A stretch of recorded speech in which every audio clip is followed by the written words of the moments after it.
Efésios capítulo 5, a partir do versículo 22. Finalmente passamos para uma outra sessão desse capítulo. Essa manhã, daremos início a uma sessão que também é longa. Ela começa do versículo 22 e se estende até o versículo 9 do capítulo 6. A sessão aqui que nós iremos agora adentrar, do versículo 22 do capítulo 5 e até o versículo 9 do capítulo número 6.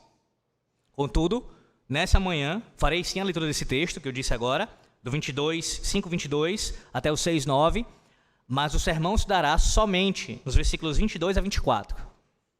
Do 22 ao 24 é o texto do sermão dessa manhã. Assim diz a palavra inerrante, infalível, autoritativa do nosso Deus para o seu povo. As mulheres sejam submissas ao seu próprio marido como ao Senhor. Porque o marido é o cabeça da mulher, como também Cristo é o cabeça da igreja, sendo este mesmo o salvador do corpo. Como, porém, a igreja está sujeita a Cristo, assim também as mulheres sejam em tudo submissas ao seu marido. Maridos, amai vossa mulher, como também Cristo amou a igreja e a si mesmo se entregou por ela, para que a santificasse, tendo-a purificado por meio da lavagem de água pela palavra, para a apresentar a si mesmo igreja gloriosa, sem mácula, nem ruga, nem coisa semelhante, porém santa e sem defeito. Assim também os maridos devem amar a sua mulher como ao próprio corpo. Quem ama a esposa, a si mesmo se ama. Porque ninguém jamais odiou a própria carne, antes a alimenta e dela cuida, como também Cristo o faz com a igreja. Porque somos membros do seu corpo. Eis porque deixará o homem a seu pai e a sua mãe, e se unirá à sua mulher, e tornarão os dois uma só carne. Grande é este mistério, mas eu me refiro a Cristo e à igreja. Não obstante, vós, cada um de per si, também ame a própria esposa como a si mesmo, e a esposa respeite ao marido. Filhos, obedecei a vossos pais no Senhor, pois isto é bom, isto é justo. Honra a teu pai e a tua mãe, que é o primeiro mandamento com promessa, para que te vá bem e sejas de longa vida sobre a terra. E vós, pais, não provoqueis vossos filhos a ira, mas criai-os na disciplina e na demonstração do Senhor. Quanto a vós outros, servos, obedecei a vosso Senhor segundo a carne, com temor e tremor, na sinceridade do vosso coração, como a Cristo, não servindo à vista como para agradar a homens, mas como servos de Cristo, fazendo de coração a vontade de Deus, servindo de boa vontade como ao Senhor e não como a homens, certos de que cada um, se fizer alguma coisa boa, receberá isso outra vez do Senhor, quer seja servo, quer livre. E vós, senhores, de igual modo procedei para com eles, deixando as ameaças, sabendo que o Senhor, tanto deles como vosso, está nos céus, e que para com ele não há acepção de pessoas. Amém. Meus irmãos, como nós bem sabemos, à luz da palavra de Deus, observando especialmente já no seu início, em Gênesis capítulo 3, e todo o desenvolvimento do que ocorre ali na narrativa da queda, em toda a revelação bíblica, na sua progressividade, e observando a própria realidade da nossa sociedade, nós vemos que, de forma geral, todos se encontram afastados de Deus. Esse é o testemunho do homem desde a sua queda. Desde quando Adão se rebelou contra Deus lá no Éden. Quando ele e sua esposa tentaram viver de maneira autônoma, como se pudessem viver à parte da vontade de Deus, como se pudessem, assim, fazer a sua própria vontade. E não apenas Adão e Eva, mas toda a sua descendência caíram juntamente com ele. E nós experimentamos em nossos dias, até hoje, as consequências do pecado de nossos pais. Quando você olha para a sua volta e observa então a condição dos ímpios, daqueles que não conhecem a Cristo ainda, que vivem à parte do Evangelho, você sabe muito bem qual é a realidade deles. É uma vida de dissolução, uma vida de rebelião contra Deus, uma vida de trevas, de escuridão espiritual. Eles não temem a Deus, eles não conhecem a sua vontade Digo, de forma como nós conhecemos a vontade do Senhor revelada aqui na sua palavra, e assim vivem de mal a pior. E uma das consequências que o pecado trouxe, já ali no seu início, já na sua entrada na humanidade, foi exatamente a deturpação das coisas. Digo, com relação a uma tentativa de transtornar a ordem da criação. Deus estabeleceu um padrão, Deus fez todas as coisas de uma forma, de uma maneira, e o pecado, no caso, através ali da ação maligna de Satanás, tentando ali o casal, no caso Eva, de forma mais específica, quando o pecado adentra, ele faz isso, ele distorce o padrão divino. Como Deus fez as coisas, o pecado conturbou isso, trouxe problemas. E no âmbito dos relacionamentos, tanto de esposo e esposa, marido e mulher, bem como também de pais e filhos, e também de senhores e servos, cada uma dessas relações, cada esfera de relacionamento da ordem criada por Deus foi atingida pelo pecado. Em nossos dias nós temos ouvido falar com muita frequência acerca da defesa por parte de ímpios, de uma tentativa de redefinição do que significa o conceito de gênero. Falam que alguém pode ter nascido com um sexo, ou seja, pode ser um macho, mas na verdade apenas o seu corpo reflete essa realidade, quando na verdade dentro dele, internamente, ele é uma mulher. E vice-versa. Uma redefinição do padrão divino, uma deturpação da ordem criada. E não menos constante, não menos presente em nossos dias, nós temos a mesma coisa acontecendo com relação à redefinição dos papéis no casamento. Os papéis do casamento também, eles têm sido redefinidos. Não é que a mulher deve ser submissa ao marido, e o marido não é cabeça da mulher. Não é bem assim. E veja, esse tipo de fala, ela não ocorre somente no meio de ímpios, o que é natural para eles, uma vez que estão na condição de escravos do pecado. Infelizmente, esse mal que nos rodeia entrou em nossos arraiais. Não são poucos os que dizem falar em nome do Evangelho, mas ao mesmo tempo procuram fazer uma redefinição dos conceitos de família e dos papéis de marido, que é o nosso foco aqui, e esposa. E dizem, não é bem assim. Houve uma má interpretação no que foi escrito na Bíblia. Alguns vão por esse caminho. Há um machismo cultural ali inserido que acabou influenciando certos autores bíblicos. E pior ainda, foram aqueles que se aproveitaram disso para os seus próprios fins. Veja, tudo isso fruto da queda. Tudo isso por causa do pecado que entrou no mundo. Desde o princípio, Deus estabeleceu as coisas como deveriam ser. E com a entrada do pecado, a desobediência adâmica gerou o caos. O caos. Todavia, meus irmãos, à luz nós temos aprendido aqui nas posições em Efésios, especialmente nesse capítulo 5 aqui, que nos dá o contexto para essa inserção paulina, do versículo 22 em diante, nós temos ouvido que de fato somos livres. De fato, nós que estamos em Cristo, fomos libertos. Mas não para viver de maneira absoluta. Não para viver conforme a nossa própria vontade. Mas nós somos livres do pecado. E agora nós somos sujeitos à lei do nosso Deus. A lei de Cristo.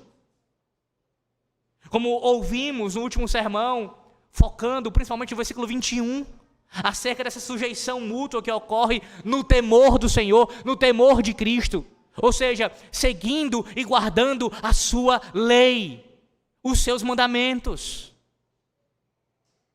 Essa é a liberdade cristã. Ela envolve libertação do pecado, e uma vida de obediência em amor, no temor de Cristo. E é exatamente sobre isso que nós ouviremos nessa manhã. Nós ouviremos essa manhã, meus irmãos, do versículo 22 ao versículo 24. De forma específica, o papel da esposa, da mulher, no contexto do matrimônio, que é no temor de Cristo, que a esposa deve submeter-se em tudo ao seu próprio marido, assim como também a igreja submete-se a Cristo. Vou repetir, do versículo 22 ao 24, nós aprenderemos da palavra de Deus que, no temor de Cristo, a esposa deve submeter-se em tudo ao seu próprio marido, assim como a igreja submete-se a Cristo. Observe mais uma vez o texto, versículo 22, diz assim: as mulheres sejam submissas ao seu próprio marido, como ao Senhor. Antes de começar a exposição propriamente dita aqui, desses versículos 22, 23 e 24, eu quero que você tenha um conhecimento ainda mais profundo da passagem, da sessão como um todo, que vai do 22, que eu já citei no início, até o versículo 9 do capítulo 6. Meus irmãos, essa sessão que eu acabei de descrever mais uma vez, ela é chamada por alguns estudiosos de a parte aqui em que o apóstolo Paulo trata do chamado código doméstico. Código doméstico. Ele passa agora a fazer aplicações bem detalhadas e específicas, tratando do âmbito do matrimônio, da relação de pais e filhos, e de senhores e servos. Perceba o fluxo na fala apostólica. Nós vimos que no capítulo 1, capítulo 3, doutrina, com aplicações, mas o foco muito numa doutrina robusta, bem fundamentada. No capítulo 4 em diante nós temos as aplicações, e essas aplicações elas vão ficando cada vez mais específicas. A ideia é essa: Paulo está cada vez mais afunilando o seu raciocínio, começando aqui e afunilando cada vez mais a sua fala, sendo ainda mais específico, ainda mais pessoal, ainda mais direto. É o que ele faz a partir do versículo 22. De forma ainda mais direta, ele está aplicando a doutrina a cada indivíduo, a cada membro do povo da aliança. Esse código doméstico, ele possui algumas características. A primeira delas, veja que esse código, ele trata de 6 grupos divididos em 3. 6 grupos divididos em 3. Observe aí. Você vê esposas, maridos. Na sequência, no versículo de número 1 do capítulo 6 ao versículo 4 do capítulo 6, você tem aqui o segundo grupo aqui, no caso, filhos e pais. E o último grupo, servos, do versículo 5 ao versículo 9, e senhores. No caso, 6 grupos, se você dividir assim, de forma detalhada, mas que formam 3 grupos. 3 grupos. Em segundo lugar, esse código doméstico também, observe que, via de regra, o que está acontecendo aqui, na verdade, via de regra não, o que está acontecendo de fato aqui é que cada menção feita primeiramente a um grupo é ao grupo que deve se submeter. Perceba isso. Primeiro a mulher, em sequência o marido. Primeiro os filhos, em sequência os pais. Em terceiro os servos e depois os senhores. É um padrão aqui. Primeiro os que devem submeter, depois aqueles que exercem aqui a autoridade. Terceira característica desse grupo. Observe que o primeiro grupo, que é o grupo dos que servem, digamos assim, dos que submetem, é o grupo que recebe mais instruções, com uma exceção. Exatamente a parte que nós estamos meditando agora nessa manhã, expondo agora nessa manhã. A parte do marido com a esposa, o matrimônio aqui, é a exceção. Por quê? São 3 versículos, do 22 ao 24, que tratam do papel da mulher, daquela que submete. Mas do 25 ao 33, nós temos aqui as orientações para aquele que exerce a autoridade. Então, na primeira parte, a fala maior de Paulo é para aquele que exerce a autoridade. Mas em sequência, ele já trata com mais detalhes para aqueles que submetem, os filhos e também os servos. Quarto lugar, uma outra característica aqui desse código doméstico é que cada um daqueles a quem a palavra é dirigida tem, em última análise, de prestar contas ao Senhor. E eu quero que isso fique claro nessa manhã aqui.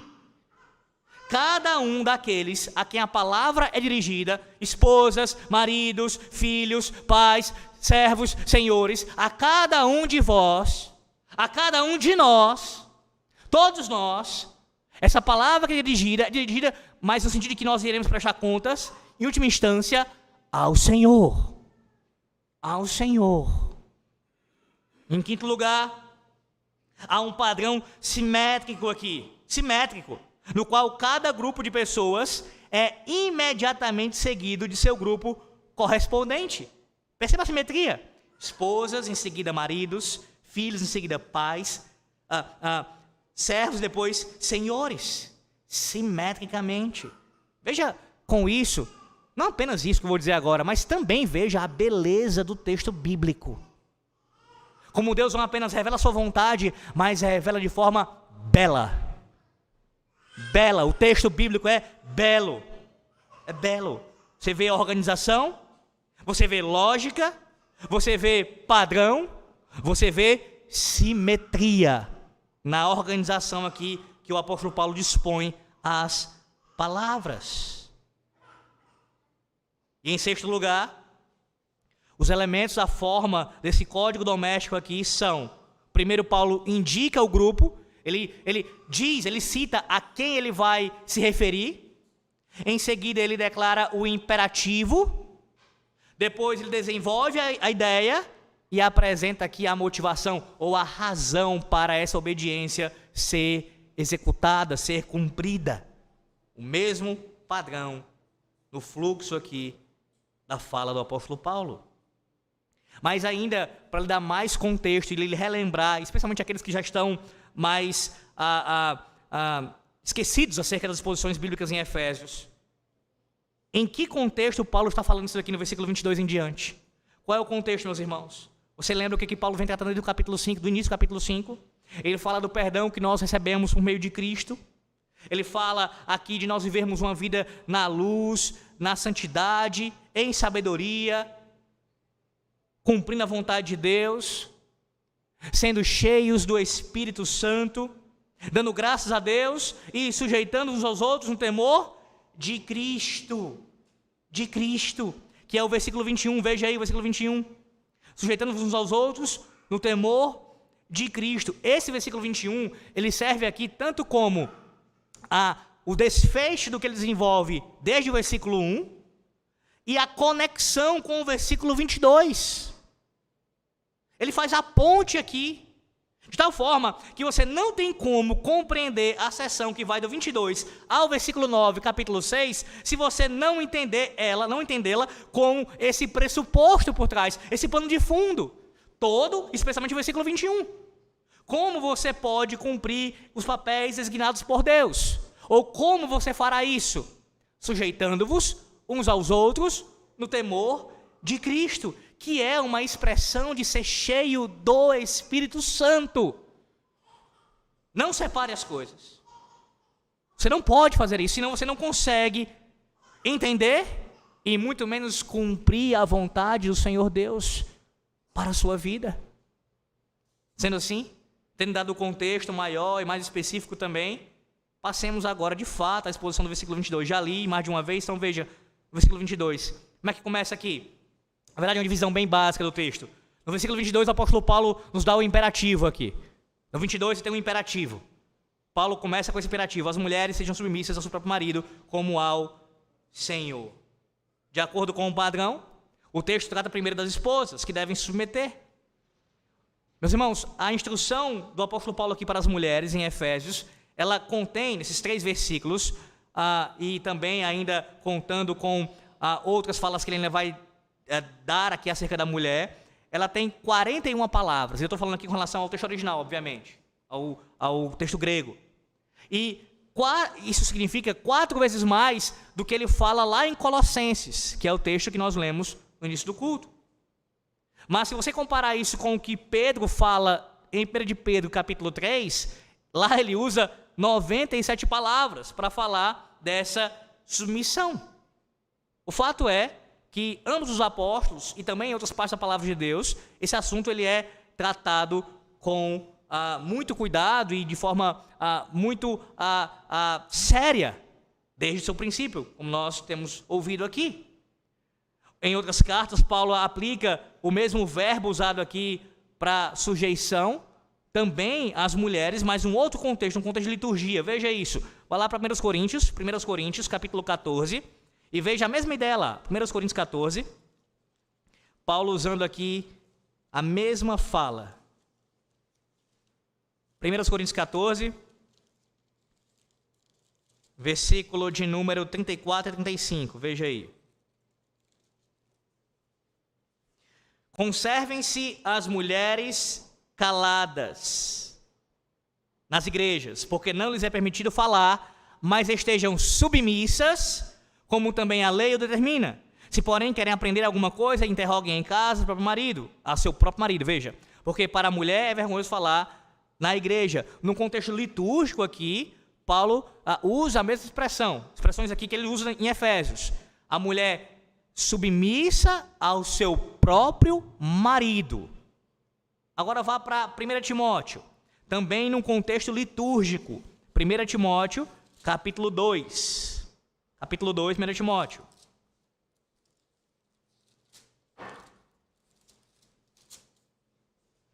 Timóteo 2, versículo de número 8, a partir do versículo 8. Quero, portanto, que os varões orem em todo lugar, levantando mãos santas, sem ira e sem animosidade. Da mesma sorte que as mulheres, em traje decente, se ataviem com modéstia e bom senso, não com cabeleira frisada e com ouro, ou pérolas, ou vestuário dispendioso, porém com boas obras, como é próprio as mulheres que professam ser piedosas. A mulher aprenda em silêncio com toda a submissão.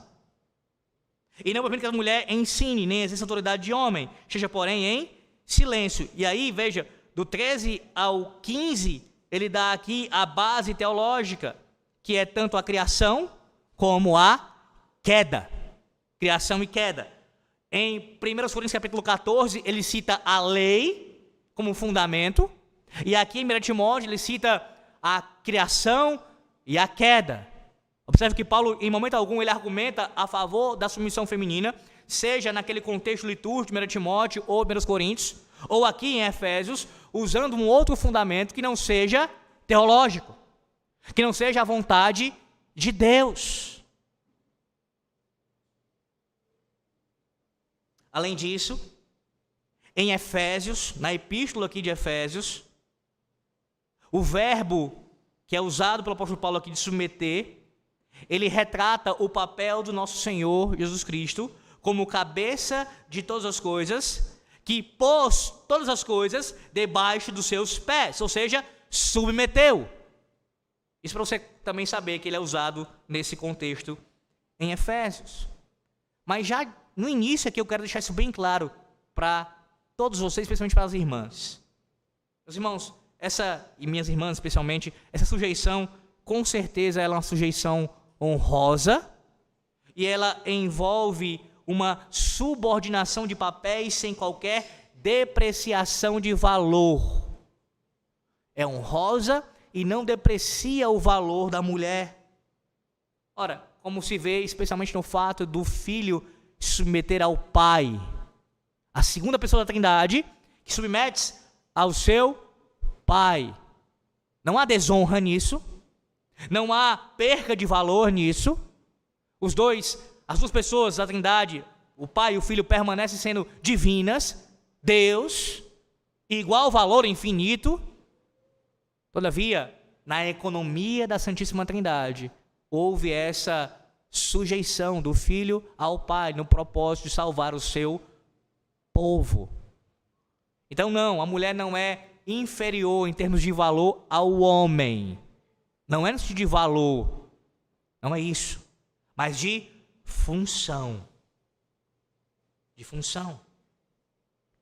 Além disso, esse verbo aqui de submeter, no caso de submeter a alguém, é usado várias vezes na Bíblia, em outros contextos. Por exemplo, ele designa lá em Hebreus 12, 9 e Tiago 4, 7, aqueles que submetem a Deus, mas também aqueles que deixam de cumprir o dever de submeter, como em Romanos 10:3. Os cristãos, nós somos chamados a submetermos às autoridades civis, como diz lá em Romanos 13, e também às autoridades da igreja, como diz 1 de Pedro 5:5. Submeter tanto ao magistrado civil, bem como também aos presbíteros da igreja. Esse verbo também é usado para se referir ao espírito dos profetas que submetem aos profetas. 1 Coríntios 14:32. Também é usado para se referir aos escravos que se submetem aos seus donos. Também foi usado lá em Lucas 2:51, para falar de Cristo, do Senhor Jesus Cristo, quando criança ali, ainda quando debaixo da tutela dos seus pais, submetia aos seus pais. E os demônios, que submetiam aos apóstolos. E além disso, de forma metafórica, esse verbo também é usado lá em Romanos 8:20, para falar da criação que está submetida à vaidade, depois a queda. Essa é a condição da criação. Mas, por mais que você entenda que ele é usado com frequência em outros textos bíblicos, e não somente aqui em Efésios, a questão é, qual é o seu significado? Principalmente aqui, qual é o sentido em que Paulo está usando aqui as mulheres sejam submissas? O que a gente deve entender por submissão? Meus irmãos, à luz de todo o contexto imediato, de toda a revelação bíblica, é impossível que uma instrução tão abrangente em seu escopo e duração seja desprovida de significado. É claro que ela tem significado, e tem um significado profundo aqui. E observe que o uso de Paulo não é incidental, claro que não. Paulo está usando aqui de forma proposital. Há razão para ele fazer isso. E veja, é um imperativo, é uma ordem. Uma ordem muito ampla. Muito ampla. Como eu já citei aqui, 1 Coríntios 14, 1 Timóteo 2, são textos que falam sobre isso, a submissão feminina. Mas veja um outro texto que eu citei já en passant, mas agora eu quero lê-lo com você para você ver o quanto isso é sério biblicamente, a questão da submissão feminina, e quanto a Bíblia conversa. No caso, você vê textos bíblicos confirmando as outras passagens também, assim testificando a verdade de Deus. 1 de Pedro 3, 1 de Pedro capítulo 3, veja isso daí, a força desse texto aqui. 1 de Pedro 3, a partir do versículo de número 1.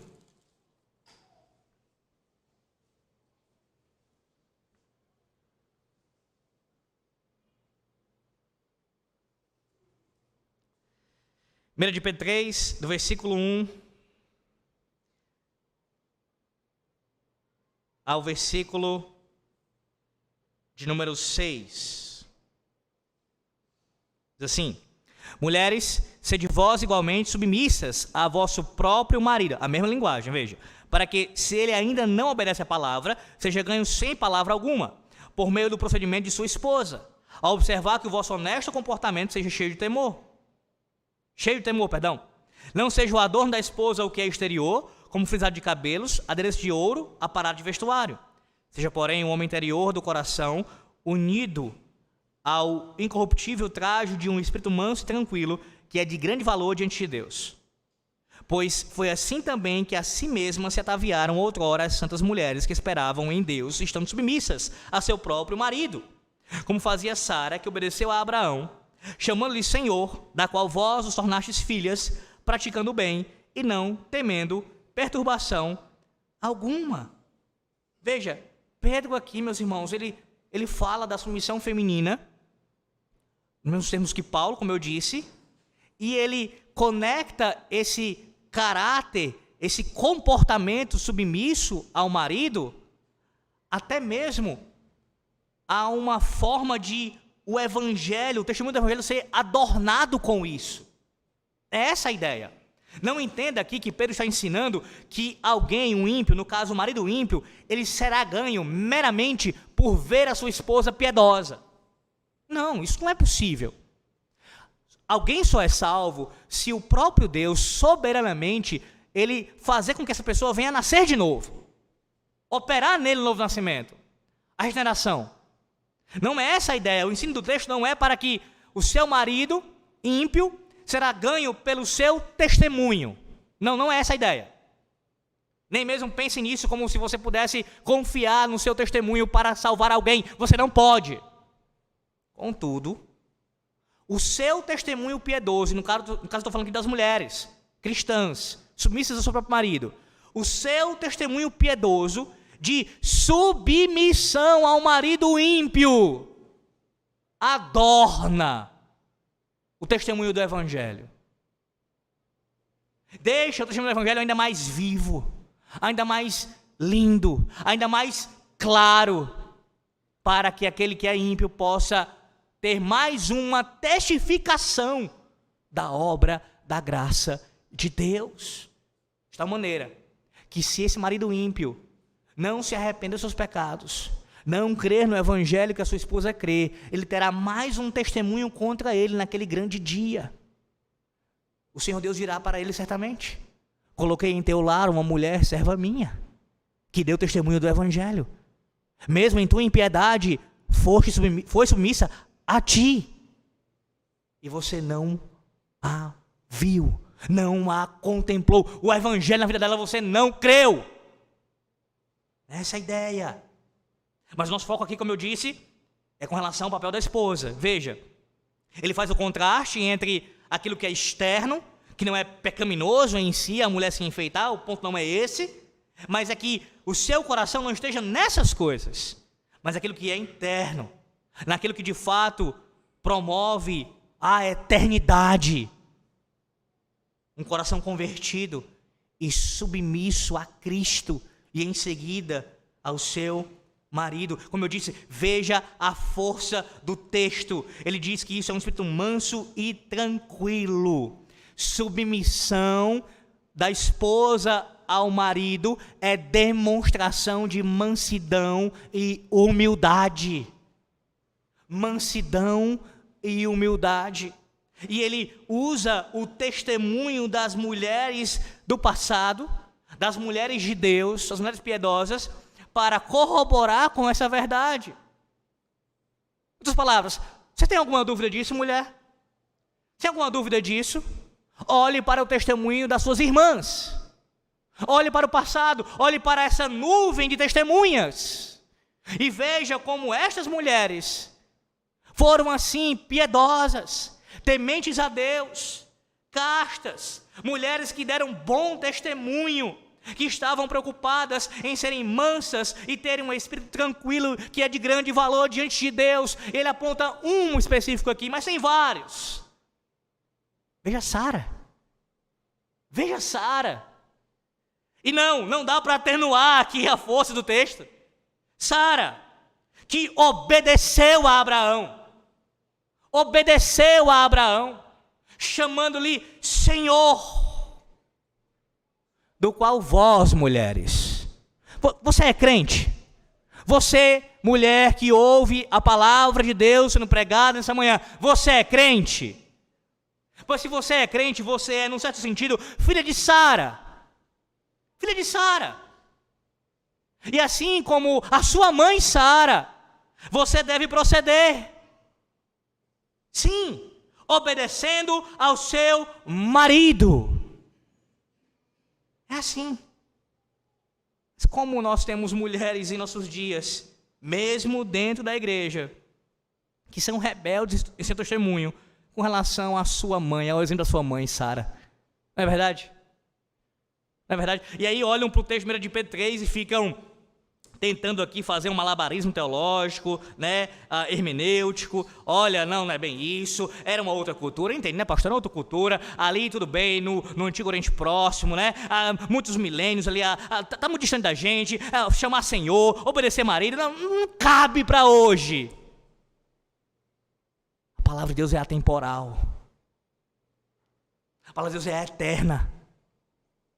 Não há aqui espaço de forma nenhuma para nós atenuarmos o que Deus diz na sua palavra. E a base é exatamente o mandamento divino. Deus disse, faça isso. Faça isso. E olhe para o testemunho daquelas que andaram assim, adornando o testemunho do Evangelho. Os irmãos, vocês conseguem perceber como não é apenas, voltando para Efésios capítulo 5, versículo 22, não é apenas Efésios 5, 22 e o contexto do capítulo 5 como um todo, que fundamenta a submissão da esposa ao marido. Você vê como Pedro fala isso de forma tão clara quanto Paulo. E como esse é o relato, não apenas deles, mas também de toda a palavra de Deus. Veja que Pedro, ele cita ali o testemunho de Sara, voltando ao período patriarcal. E alguém pode dizer, é o período patriarcal, né, pastor? É patriarcal. E nós estamos numa luta, pastor, o senhor sabe disso, né? Contra o patriarcalismo, né? Nós temos que nos levantar contra o patriarcado. Nós não podemos nos submeter a esse sistema, que é bíblico. Não podemos. Mas e aqui, em Efésios, como é que você lida com isso? Versículo 31, que não é o texto que está sendo exposto agora, vai ser mais tarde, se Deus assim nos permitir. Mas veja o versículo 31 do capítulo 5. Eis porque deixará o homem a seu pai e a sua mãe, e se unirá à sua mulher, e tornarão os dois uma só carne. Agora Paulo, ele regride mais do que Pedro, ele vai até a criação, lá em Gênesis 2. Você acha mesmo que esse testemunho é apenas de Abraão e de Sara? Você acha mesmo que isso estava preso a um contexto cultural, patriarcal? Você acha mesmo, mulher? Pois a palavra de Deus lembra essa manhã que não, foi assim que Deus disse, foi assim que Deus fez. Esse foi o padrão que Deus estabeleceu na sua criação. O que Abraão e Sara estavam fazendo, nesse caso aqui, era simplesmente testemunhar essa verdade já da criação. Acabe com esse tipo de pensamento, se você o tem ainda, de que a submissão da esposa ao marido está presa a um contexto cultural. Não está. Isso é desde a criação divina e perpassa todas as páginas da palavra de Deus. Desde o começo. Assim tem sido. E assim deve ser. Seria impossível, meus irmãos, o apóstolo Paulo expressar de modo mais claro o dever estipulado por Deus para as esposas cristãs, as mulheres, as esposas. A ideia é que mulheres, você pode entender de forma genérica, mas a palavra usada no grego original traz essa ideia mais específica de fato usado para a esposa. As mulheres, e o contexto cheio mais claro, sejam submissas ao seu próprio marido como ao Senhor. O que é mais claro do que isso? Você quer um desenho? Você quer um desenho com relação ao que Deus está dizendo? Não, ele se revelou através da sua palavra escrita. As mulheres sejam submissas ao seu próprio marido como ao Senhor. Ponto. Mas veja, o texto diz ao seu próprio marido, e aqui é importantíssimo eu frisar, porque não apenas aqui aparece, como em Pedro, e também Paulo usa isso em outros momentos, como eu citei já aqui em 1 Coríntios capítulo 14. Perceba que a ordem aqui apostólica não é para a mulher se submeter a todos os homens igualmente. Não é esse o sentido da passagem. Sim, existe um sentido em que a mulher, você como cristã, vai se submeter aos presbíteros da igreja, vai se submeter ao magistrado civil, como cidadã que você é, e como membro da igreja. Você vai fazer isso. Mas o sentido aqui desses versículos, é com relação ao seu próprio marido. O que significa dizer que a liderança do seu marido tem precedência em relação às demais lideranças. É ao marido, é ao próprio marido. Você primeiro escuta, ouve o marido. Então é o próprio marido. De certa forma, isso não apenas deixa claro com relação o papel, ainda enfatizando mais, que é ao marido e não a outro, mas também traz um consolo para as irmãs. Não é para vocês. Vocês não devem submissão a todos os homens da igreja igualmente como o marido de vocês. É claro que não. Mas ao próprio marido que Deus colocou na vida de vocês. E veja o que ele diz ainda no versículo 22. Ao seu próprio marido como ao Senhor. Como ao Senhor. E aqui vem, finalmente, se não ficou claro ainda o suficiente para você, agora ficará, espero. Como é que a submissão feminina acontece? Como ao Senhor. O que significa isso? Assim como todas as pessoas devem organizar a vida sob os propósitos justos do Senhor, As esposas devem organizar suas prioridades em função dos propósitos do marido no reino de Deus. Eu não sei se você já sabia disso, mas aí significa submissão. Submissão, a palavra traz a ideia de organizar sob. Organizar sob. E é esse o sentido aqui usado. Qual o sentido? Assim como os cristãos de forma geral são chamados a organizarem as suas vidas sob, debaixo dos propósitos de Deus e guiarem as suas vidas sob o propósito de Deus, as esposas, você mulher casada e você mulher que ainda casará, deverá organizar, e você casada deve organizar sua vida, toda ela, sob os propósitos do seu marido, visando, é claro, a glória de Deus e o avanço do seu reino. Essa é a ideia. Perceba que a fala de Paulo aqui anula completamente a ideia de uma mulher guiar a casa.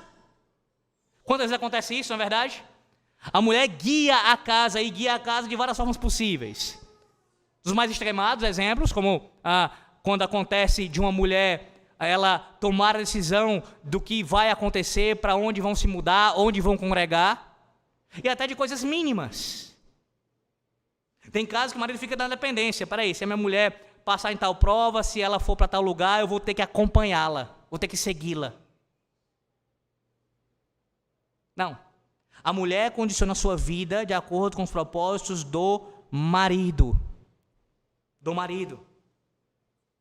Há não pouco tempo eu soube de uma história de outra igreja, de um caso recente, mas tem vários assim, vários, onde uma pessoa, no caso um homem, deixou de congregar em tal igreja por causa da decisão da esposa, mesmo sendo uma igreja reformada. A esposa disse, não vamos congregar mais lá, e o marido ainda tentou durante um tempo e depois de um período assim desistiu, concedendo assim à sua esposa a sua vontade, descumprindo Efésios 5, 22.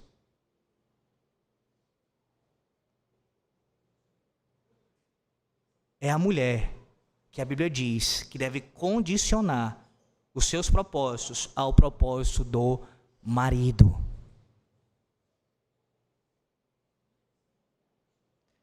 Caso isso não seja suficiente para você nessa manhã, esse imperativo aqui de Deus para a sua vida, veja que no versículo 23 agora ele dá a razão, ou a motivação para isso. O imperativo, ou para você colocar e gravar aí mais facilmente, a ação, ação, o imperativo aqui. No 23 vem a razão, ou a motivação, o porquê de você fazer isso. Veja o versículo 23.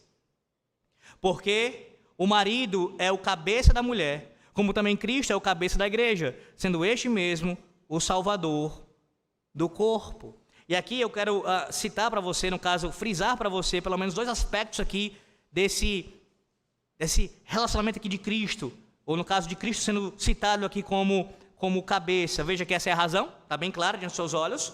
A razão é porque o marido é o cabeça da mulher, Deus colocou o homem como cabeça do lar, e ele traça um paralelo entre essa liderança masculina do homem ali, com a de Cristo sobre a igreja. Essa é a razão. O homem foi colocado na liderança. E veja a força, Cristo é o cabeça da igreja. Da mesma forma, assim deve ser na casa de todos os crentes. Esse é o padrão.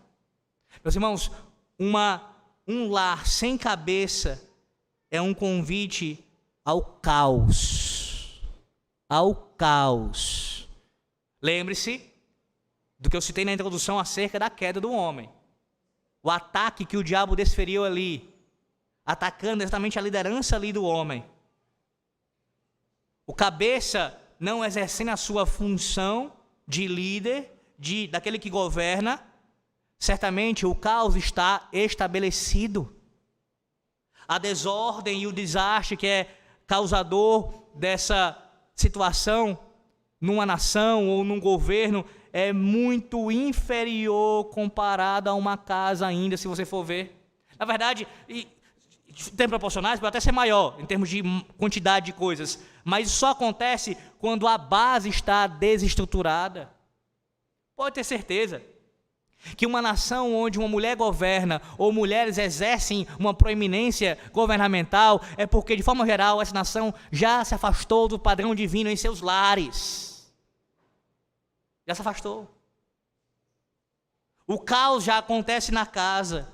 Já não há cabeça na casa. Já não há líder na casa que governe, que dê a última palavra, que diga como as coisas devem ser. Quantas situações existem assim, meus irmãos? De famílias onde o marido é praticamente, como os papistas utilizam, né, a linguagem com relação a quando alguém morre e ali fazem uma missa de corpo presente, pronto, o indivíduo já está morto, só falta enterrar. O corpo está presente, mas ele não apita nada, ele não faz nada. Ele é um cabeça de fachada. De fachada. Ele existe, mas ele não lidera, ele não governa, ele não guia. O caos está estabelecido. E por mais que a mulher seja sábia, por mais que a mulher tenha conhecimento da palavra, por mais que ela seja piedosa, se ela tentar guiar com as próprias mãos, só vai trazer mais dificuldade. Porque Deus não colocou a mulher nessa função. Não adianta você teimar com isso. Não adianta. Não adianta. O conflito só vai aumentar. Sabe por quê? Uma das razões. Deus, quando cria a mulher, cria com uma estrutura que tem diferença da estrutura do homem, na sua estrutura. A mulher você não tem condições de suportar a mesma carga que um homem. Inclusive emocional. Você não tem. Por mais forte, por mais que você possa ser chamada de uma dama de ferro, não tem. Você é frágil, biblicamente falando, em relação a um homem. Mas eu conheço homens que são frágeis também emocionalmente. Estão errados. Não devem ser frágeis emocionalmente, devem ser fortes. Isso não significa que não vai chorar em algum momento, sentir a dor, não estou falando isso. Estou falando de ser frágil a ponto de ser cuidado pela mulher, de tal forma que a mulher o substitui na sua força. Não, isso é errado. Pois bem, se você tentar assumir um lugar que não é seu, um posto que não é seu, pela ausência do marido, nesse caso, da ausência daquele que está presente, por conta de negligência, você não suportará a carga. E quantos lares têm tido dificuldades com relação a isso? Dificuldades é um eufemismo. Casamentos que caminham, alguns deles, para o divórcio. Outros não chegaram a isso ainda, mas estão em crises muito grandes. Por causa do quê? Dos dois não cumprirem os seus papéis. Os dois não cumprirem os seus papéis. Porque sim, há situação onde o marido até quer. Porque tem variantes aqui, tá? São muitas circunstâncias. Uma das variantes é, o marido até quer, até tenta, mas a mulher solapa a liderança dele. Porque há sim mulheres que são, e você sabe muito bem disso, talvez seja o seu caso, são mais falantes, argumentam mais, são mais desenvoltas em sua fala, em seu procedimento, e o marido já é mais calmo, é mais quieto. E aí acaba que, por conta de uma questão natural, de comportamento dos dois serem distintos, isso trazendo um prejuízo para o casamento. Não é que a mulher vai ter que mudar a ponto de nunca mais falar nada, não é isso. Mas se isso atrapalha a função, o papel de cada um, sim, ela vai e renuncia. E cala-se mais, e fala menos, e deixa o marido tomar mais a iniciativa. Porque sim, às vezes até com boa intenção, pode solapar a liderança do marido. E algumas não com boa intenção, algumas com má intenção mesmo. Fazem isso. E o marido não consegue respirar, não consegue governar, porque a mulher não deixa. Mas eu reitero, há também aqueles que não querem, são omissos e transferem a responsabilidade para a esposa e dizem, assume aí. Não pagam as contas, por mais que até tenham o dinheiro, mas deliberam para a mulher fazer isso, vá lá, quebre cabeça em pagar a luz, pagar a água, fazer as compras, faça, dê os seus pulos. Eu trouxe o dinheiro, agora administre. Do mesmo jeito, não sentam com os filhos, não educam, não disciplinam. Faça você tudo. Não guiam no culto doméstico, faça você, estou fora de casa trabalhando, faz com a criança em casa, e assim por diante. Delegam, a tal ponto de estarem se eximindo da sua responsabilidade de cabeça, de governar. E a mulher acaba sendo na prática o cabeça, e esse lar está em caos. Em caos. Mas observe, não é apenas cabeça aqui no sentido de governar. Na verdade, Paulo, ele foca especialmente num outro aspecto aqui do cabeça. Ele diz, é o cabeça da igreja, Cristo, 23, sendo este mesmo o salvador do corpo. Esse cabeça que é governador, em segundo lugar, ele também é um cabeça salvador. Salvador. A liderança aqui, que o marido deve exercer no seu lar, de cabeça da mulher, não é governança, simplesmente ou somente governança. É mais do que isso, meus irmãos. Ele é o salvador do corpo, assim como Cristo. Essa declaração aqui pode soar de forma surpreendente aos sentidos de alguns de vocês aqui nessa manhã, que têm colocado tanta ênfase na autoridade do marido, autoridade, governo. De fato, o texto fala sobre isso. Mas o foco agora do versículo 23 é com relação a esse governo não ser um governo dominante. Ele não é um governo dominante, opressor, mas é um governo que está vitalmente interessado no bem-estar do corpo da esposa. Ou seja, ele é o protetor dela. É essa a ideia. Assim como Cristo é o salvador do corpo da igreja, o marido é o salvador, é o protetor, é o que cuida, é o que nutre, é o que salva a sua mulher. Não no sentido salvífico na eternidade, mas eu digo em termos da sua função, da sua responsabilidade como homem, como marido. Colocando de forma resumida aqui, meus irmãos, o que Paulo está dizendo para nós essa manhã é o seguinte: a esposa deve submeter-se voluntariamente a seu esposo, a quem Deus designou como cabeça dela. Ela deve reconhecer que na qualidade de sua cabeça, seu esposo se acha tão intimamente unido a ela e tão profundamente solícito com o seu bem-estar, que a sua relação para com ela tem como base o interesse sacrificial de Cristo por sua igreja, a qual ele comprou com o seu próprio sangue. Nossa confissão de fé, no capítulo 8, falando de Cristo, o mediador do pacto, diz o seguinte, na seção 1, capítulo 8 da confissão de fé, seção 1. Aprove a Deus, em seu eterno propósito, escolher e ordenar o Senhor Jesus, seu Filho unigênito, para ser o mediador entre Deus e o homem. Profeta, sacerdote e o cabeça e salvador da sua igreja. Esse é o testemunho da nossa confissão de fé, tirado exatamente do versículo 23 de Efésios 5. O nosso mediador é o cabeça e é o salvador do seu corpo, da sua igreja. Essa é a razão e esse é o padrão pelo qual o marido exerce a sua função de cabeça. Ele foi designado por Deus para isso, assim como Cristo é sobre a igreja. E da mesma forma que Cristo governa em amor e salva e protege o seu corpo, o homem o faz com a sua esposa. Mas nosso ponto ainda aqui principal nesses versículos é, no caso, a submissão feminina. E eu quero frisar isso daqui. Esta é uma submissão que é voluntária. Veja agora o versículo 24. Depois de apresentar o imperativo ou a ação e dar a razão aqui, o motivo, ele agora vai apresentar uma aplicação. O versículo 24 é uma aplicação. E veja, essa aplicação que Paulo dá, ela vem através de uma ilustração. Agora ele vai para o outro lado da questão.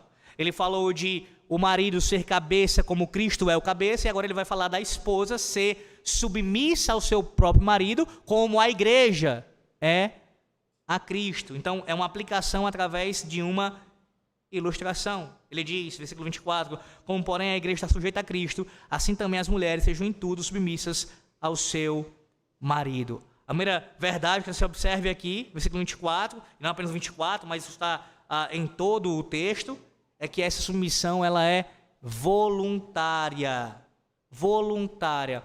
Pense no exemplo que Paulo está dando aqui, da igreja.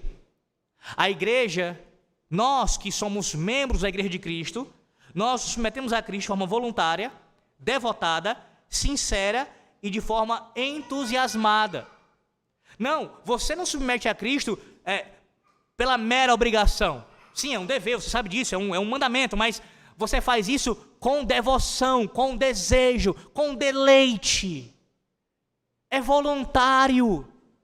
Você conheceu o seu Senhor e Salvador, você foi salvo por Ele, você quer amá-lo, desejá-lo e servi-lo, você quer submeter e sujeitar-se a Ele. Ou não é assim? Ou não é assim? Você está aqui nessa manhã pela mera obrigação? Só por isso? Você serve a Cristo diariamente, ouve a sua palavra e guarda seus mandamentos sem ser porque você quer, sem vontade? Ou você faz isso de forma voluntária? É claro que é de forma voluntária, irmãos. É claro. Da mesma forma, as mulheres são chamadas e ordenadas por Deus a submeterem seus maridos aos seus próprios maridos de forma voluntária. Voluntária. Vocês devem querer fazer isso, desejar fazer isso, ter deleite em fazer isso. Em segundo lugar, essa submissão que é voluntária, ela tem uma segunda característica. Ela também é abrangente. Abrangente, veja. Como porém a igreja está sujeita a Cristo, assim também as mulheres sejam em tudo submissas ao seu marido. E em tudo aqui, eu não sei se você consegue entender isso, se eu preciso ir para o original, se necessita disso, eu acho que você consegue entender, né?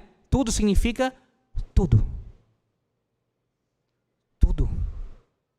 Todas as áreas da vida. Em tudo. Paulo não dá margem aqui para uma conclusão da seguinte maneira: as mulheres devem ser submissas aos seus próprios maridos nessa área, na criação dos filhos, na questão da intimidade conjugal, nas finanças. De forma nenhuma. A expressão dele é abrangente, irmãos. Em tudo, em todas as áreas da vida. Qual é o padrão?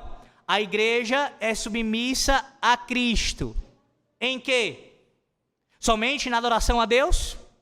Nós devemos prestar o culto a Deus, seguir o princípio regulador do culto, como Ele ordena, e somente aqui. Lá fora eu vivo de qualquer jeito. É assim? Não. Eu devo ordenar a minha casa, viver com a minha família, de forma para glorificar a Deus, mas o meu trabalho é outra coisa. É assim para Cristo? Não. Cada área da sua vida, Cristo domina. Ele exerce senhorio sobre todas as áreas. Não há espaço aqui para dizer, não, o caso do cristão, eu sirvo a Cristo somente nessa parte. É em tudo. A semelhança disso, e nesse ponto especificamente, eu vou explicar isso melhor daqui a pouco, a semelhança disso não tem uma área sequer, seja ela espiritual, seja ela do próprio casamento, seja na criação dos filhos, seja nas finanças, não tem uma área sequer que a mulher não deva submeter ao seu próprio marido. É em tudo. Tudo. A obediência não deve ser parcial, de forma nenhuma, mas em tudo. Não é somente naquilo que a vontade do seu marido coincide com a sua vontade. Eu já ouvi cada coisa, do tipo, olha, você sabe, né? Quando se casam e tudo, a decisão tem que ser democrática no lar. Né? Então você vai dizer uma coisa, a mulher vai dizer outra coisa, e aí você tem que chegar a um consenso. Eu acho que quem fala isso vive no mundo de Nárnia, só pode viver numa situação assim, completamente fora da realidade. Ou não se casou ainda, ou conhece muito pouco de casamento mesmo já sendo casado. Por quê? Porque você sabe muito bem, você que é casado, que por muitas vezes não haverá consenso. Você vai dizer uma coisa, ela vai dizer outra. E aí? E aí? Quem resolve? Pau ímpar? Moedinha, duas caras? Vamos ver aqui. Se der coroa, vai ser isso. Se der cara, vai ser isso. É assim que você vai decidir a sua vida? É assim? Não. Se houver um conflito, se houver uma discordância, prevalece o que o homem disser e ponto final. E ponto final. Em tudo. Em tudo. Não tem espaço aqui para... Não, senhor, não tem, irmãos. E irmãs, de forma específica que eu digo mais uma vez, não tem, é em tudo. Em tudo. A decisão do homem prevalece. Prevalece. Aí você pega a minha fala, marido, e não vem deturpá-la aqui e dizer o seguinte: então eu vou usar disso para oprimi-la. Aí você é um covarde se você faz isso. Não é isso que Paulo está dizendo. Não é isso que o texto está dando espaço para nós. É como Cristo lidera, governa, ama e protege a sua igreja. Ele vai tomar decisão só para poder mostrar que ele é autoritário. Ó, tá aqui, ó, eu vou fazer o que para poder te humilhar. Ele vai fazer isso? Ó, tá vendo quem manda sou eu? Ele não vai fazer isso. Só que nós, todos nós, somos tendenciosos a fazermos isso. Em um maior ou menor grau. Em usar da liderança, da nossa prerrogativa de decidir tudo e fazer isso para humilhar a esposa. Mas não é esse o sentido aqui. É em tudo mesmo. Mas é com sabedoria. É com prudência, é ouvindo a esposa, deixando-a falar, dar a sua opinião, ponderá-la e chegar a um veredito que pode ser de dizer, não, realmente você deu um conselho sábio, eu vou acatá-lo e vou aplicá-lo. Ou dizer, não, eu entendo, mas eu não vou fazer assim, vou fazer dessa forma aqui. E ela deve respeitar o marido na sua decisão. Talvez você esteja pensando agora, mulher, pastor, mas e aí, quando então conflita com a vontade de Deus? É o nosso último ponto aqui do versículo 24. Veja que eu disse, observe que eu disse, é uma submissão voluntária, é uma submissão que ela também é abrangente. Eu não disse irrestrita. Eu não disse irrestrita. Uma das coisas que um pastor tem que ter muito cuidado com as palavras que ele utiliza. Todo pastor, todo teólogo tem que ser muito preciso na palavra que ele utiliza. Não é irrestrita, ou seja, ilimitada. É claro que não. É claro que não. Por quê? Porque quando Paulo diz aqui, em tudo submissa ao seu marido, ele não está abrindo espaço aqui para aquilo que conflita com a vontade de Deus. Seria uma contradição não apenas com o contexto, mas com toda a revelação bíblica. Submeta ao seu marido, mesmo que ele dê uma ordem contra o mandamento divino. Não, não é isso aqui. Importa obedecer a Deus do que aos homens. Então, se em algum momento o marido der uma ordem que contradita a vontade de Deus, você tem por obrigação de desobedecer. E aqui entra um grande problema, que não é apenas com relação ao matrimônio não, mas o nosso ponto é o matrimônio, então eu vou aplicar de forma específica para o matrimônio. Mas tenha isso bem aberto na sua mente, porque isso acontece nas diversas relações. Que é o seguinte: como é que eu posso questionar tal autoridade, no caso aqui, a esposa questionar a decisão do marido, e dizer que essa decisão está indo contra a vontade de Deus, se ela mesma não conhece a vontade de Deus? Não é impressionante isso? Não, pastor, ele está dando uma ordem que é contra a palavra de Deus. Aí você vai ouvir e não tem nada contra a palavra de Deus. Não tem nada. É um capricho da mulher só. É uma bobagem que a mulher está dizendo. E não é. Conheça a palavra de Deus, faça isso.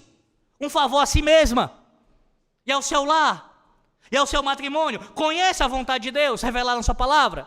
Conheça os 10 mandamentos. Conheça os nossos catecismos com relação às explicações dos 10 mandamentos. E aí quando você ouvir uma ordem do seu marido, e aí você estiver bem familiarizada, e ela for contrária à palavra, você vai dizer, epa, olha, com muito amor e respeito a você, eu não vou obedecer isso.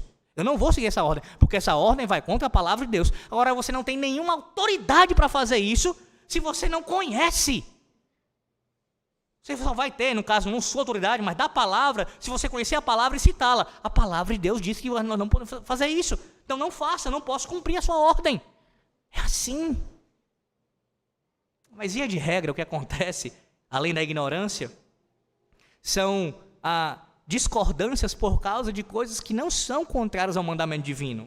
Não são contrárias. Sim, é verdade. Há homens que deveriam, na verdade todos nós, em alguma medida, e alguns mais, deveriam serem mais aptos a renunciar à sua própria vontade e assim ouvir sua esposa e ceder. Contudo, não poucas vezes, minhas irmãs, não poucas vezes, vocês deixam de cumprir uma ordem, enfim, uma direção do seu marido, alegando ser contrário à palavra de Deus, quando não é. E veja, se isso não é contra um mandamento de Deus, você tem que seguir, mesmo que você discorde. Mesmo que você discorde. É desafiador, de fato, é confrontador, mas esse é o padrão de Deus. Mesmo que você discorde, você segue. Por temor a Cristo. Por amor a Deus, você segue. Você segue. Veja, se as duas coisas estivessem funcionando bem, o marido cumprindo bem o que eu já expliquei aqui várias vezes, e a mulher fazendo isso, você tem ideia do quanto os conflitos seriam diminuídos, amenizados no lar? De forma abundante. Cairia de forma vasta, cairia muito mesmo se os casais cumprissem esses princípios. Então não é irrestrita. É em tudo. De forma abrangente, a ideia é todas as áreas. Mas o limite é a lei divina. Sempre a lei. Sempre a lei de Deus. A lei de Cristo é o limite.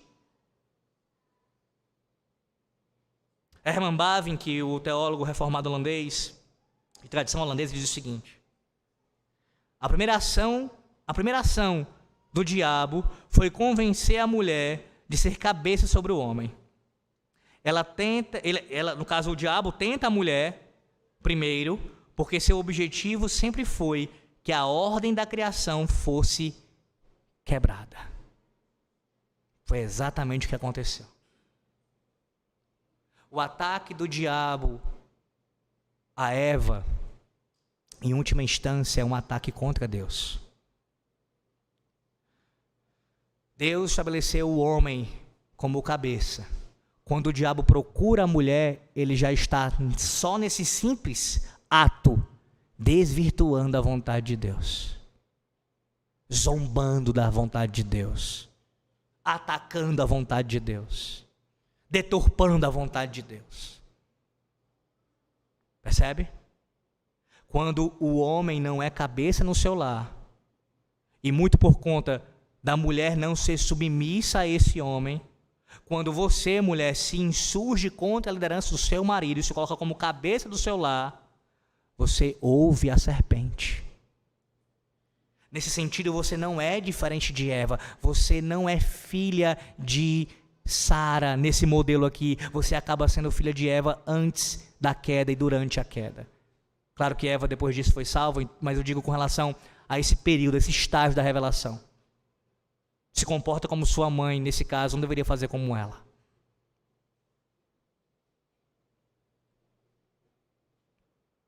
Infelizmente, meus irmãos, nossa cultura ela tem sido permeada por entendimentos distorcidos da palavra de Deus, ataques frequentes ao padrão divino estabelecido, e a própria igreja tem incorrido nesses erros, infelizmente.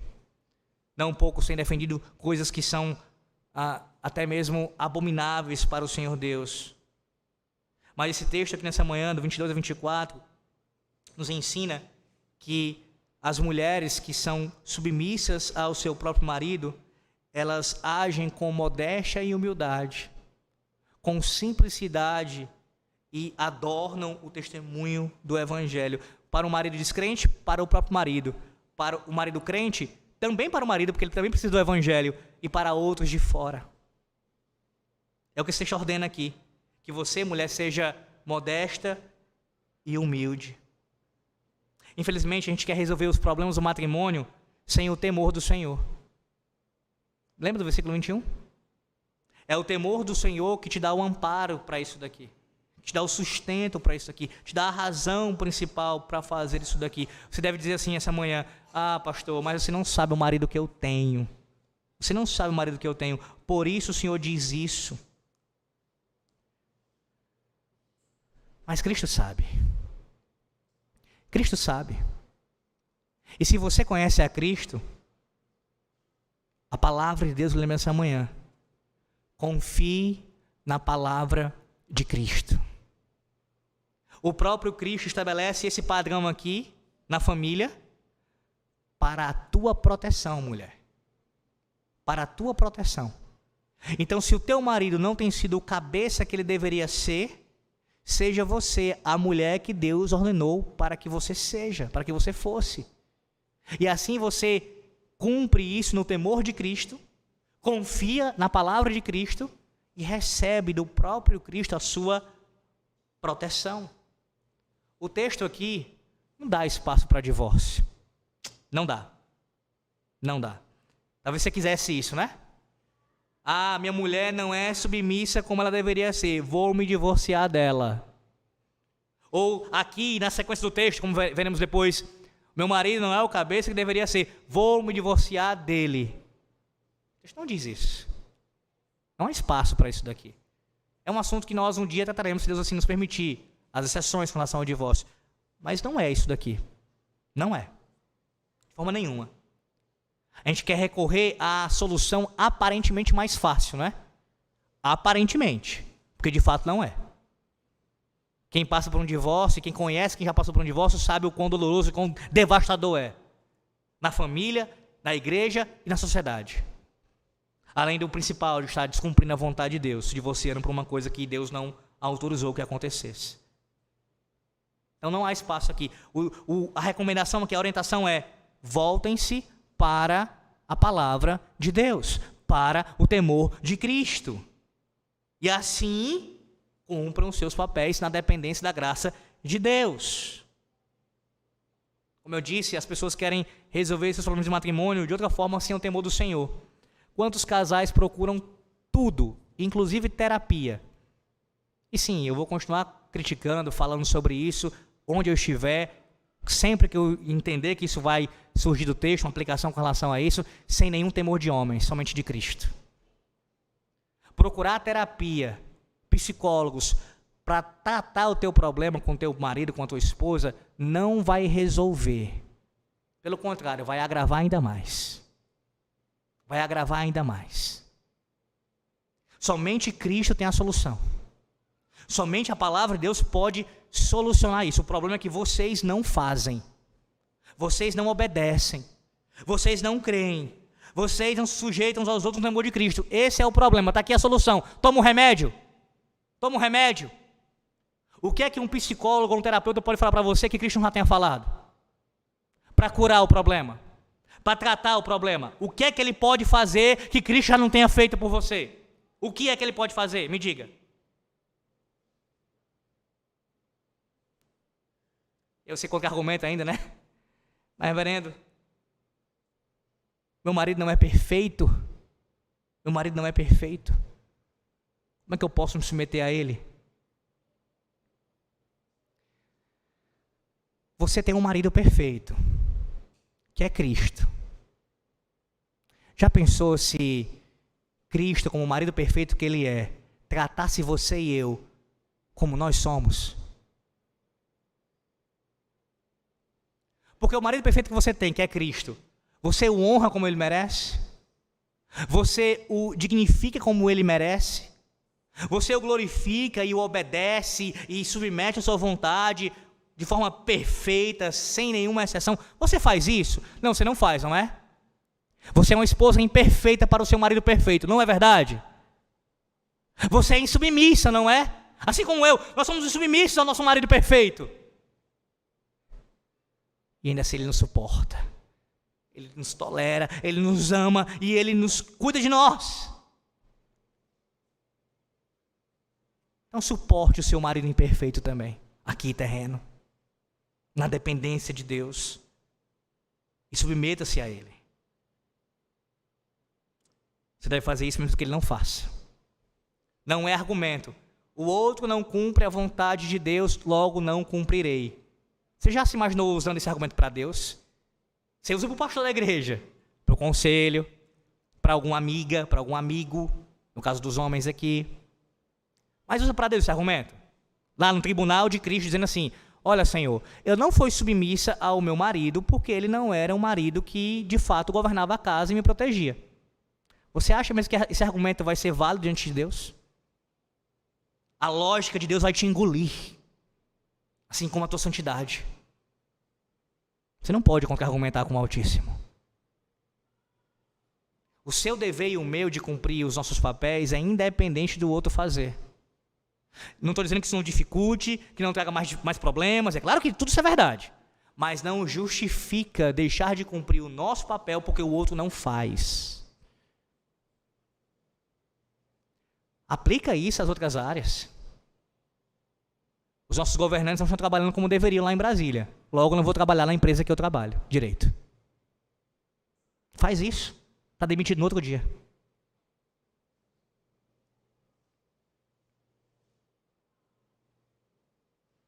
Caminhando agora para o final de fato, irmãos. Queria citar aqui o Dr. Joel Bick, falando sobre esse assunto do matrimônio, em seu livro Vivendo para a Glória de Deus, tratando a questão do casamento. Ele diz o seguinte: como auxiliadora de seu marido, a mulher deve assisti-lo de várias maneiras. E aí ele cita um puritano chamado Henry Smith, que diz o seguinte: nos negócios, nos seus labores, nos seus problemas, nas suas enfermidades, como uma médica. Bick diz mais uma vez: deve contentar-se com o trabalho do seu esposo. Implica isso, é submissa, tá?